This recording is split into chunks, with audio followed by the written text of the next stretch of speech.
అందరికీ నమస్కారం.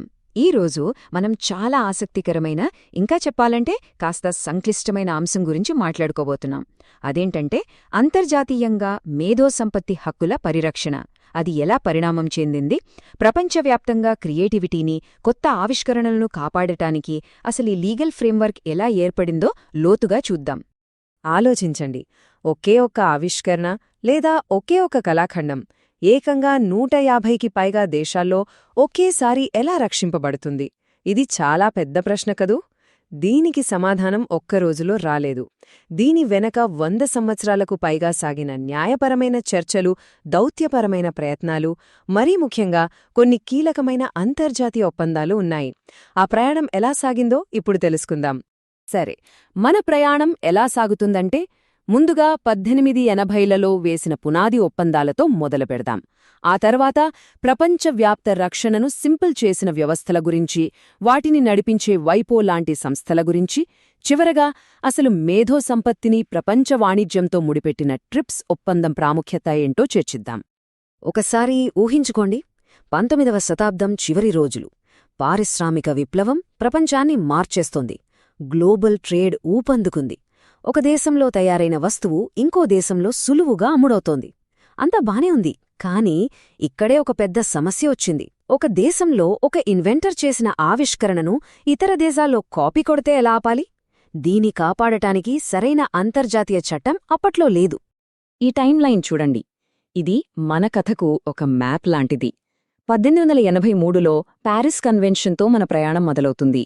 అక్కడ్నుంచి 1886 బర్న్ కన్వెన్షన్తో కళలకు రక్షణ కల్పించి, ఆ తర్వాత విపో ఏర్పాటు, పీసీటీ ద్వారా పేటెంట్ ప్రాసెస్ను సులభతరం చేసి, చివరిగా 1994 ట్రిప్స్ ఒప్పందంతో ఒక పూర్తిస్థాయి వ్యవస్థగా ఎలా మారిందో మనం చూడబోతున్నాం. ఇప్పుడు మనం మాట్లాడుకోబోయేవి మొత్తం అంతర్జాతీయ మేధో సంపత్తి చట్టాల భవనానికి పునాదిరాళ్లలాంటివి. రెండు, కానీ చాలా చాలా ముఖ్యమైనవి. ఒకటి ప్యారిస్ కన్వెన్షన్, రెండోది బర్న్ కన్వెన్షన్. ఒకటి పరిశ్రమల కోసం, మరొకటి కళల కోసం. ఈ రెండూ భవిష్యత్ చట్టాలన్నింటికీ దారి చూపించాయి. సరే, మొదటిది ప్యారిస్ కన్వెన్షన్ 1883. ఇది ముఖ్యంగా ఇండస్ట్రియల్ ప్రాపర్టీ, అంటే పేటెంట్లు, ట్రేడ్మార్కులు, డిజైన్ల గురించి మాట్లాడుతుంది. ఇందులో 2 కీలకమైన సూత్రాలున్నాయి. మొదటిది నేషనల్ ట్రీట్మెంట్. సింపుల్గా చెప్పాలంటే ఫలానా వ్యక్తి విదేశీయుడని వివక్ష చూపకూడదు. మన దేశ పౌరుడికి ఏ హక్కులైతే ఉంటాయో సభ్యదేశాల నుంచి వచ్చినవారికి కూడా అవే హక్కులివ్వాలి. రెండోది రైట్ ఆఫ్ ప్రయారిటీ. అంటే ఒక సభ్యదేశంలో అప్లై చేసిన తేదీనే మిగతా అన్ని సభ్యదేశాల్లోనూ పరిగణనలోకి తీసుకుంటారు. ఇది ఆవిష్కర్తలకు చాలా పెద్దవరం. సరిగ్గా 3 ఏళ్ల తర్వాత 1886లో ఈసారి కళాకారుల కోసం, రచయితల కోసం బర్న్ కన్వెన్షన్ వచ్చింది. ఇందులో కూడా నేషనల్ ట్రీట్మెంట్ సూత్రం ఉంది. కానీ అస్సలైన విప్లవమేంటంటే ఆటోమేటిక్ ప్రొటెక్షన్.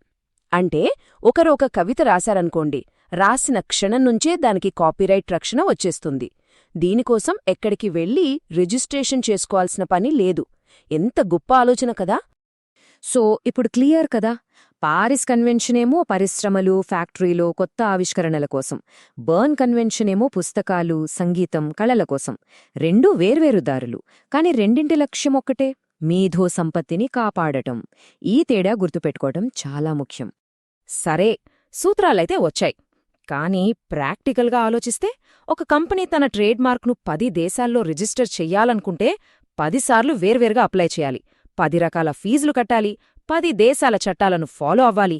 ఎంత తలనొప్పి! ఈ ప్రాసెస్ని సింపుల్గా చేయాలి కదా. అదే తర్వాతి అతి పెద్ద సవాల్.